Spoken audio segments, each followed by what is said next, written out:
Most people don't suddenly ruin their lives. It happens quietly. You stop pushing yourself for a while. You get comfortable putting things off. You avoid difficult conversations, avoid risks, avoid change. And after enough time passes, that avoidance starts to feel normal. That's the dangerous part. Because when something becomes normal, you stop questioning it.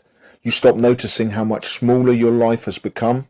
You still talk about the things you want, the person you want to become, the changes you know you need to make, but your days keep looking the same.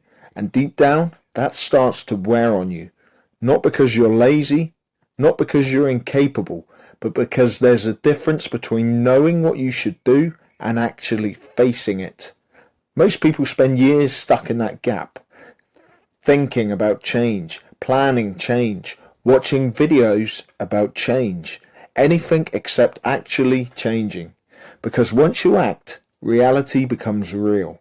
You might fail, you might look stupid, you might realize you're not as prepared as you thought, but at least you'd finally know where you stand.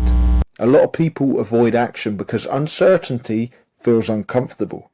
But what's worse is spending years slowly becoming someone you don't even recognize anymore.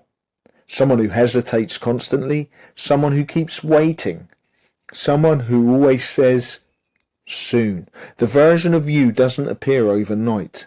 You build it through repetition. The same way confidence is built, the same way discipline is built. You become whatever you repeatedly do. And right now, most people are practicing avoidance every single day. That's why life starts feeling frustrating, because part of you knows you're capable of more.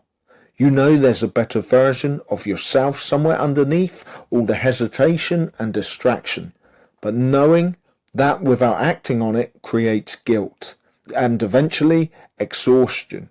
The truth is, your life probably doesn't need a dramatic reinvention. It probably just needs movement. One honest decision, one uncomfortable action, one moment where you stop negotiating with yourself. That's usually where change begins.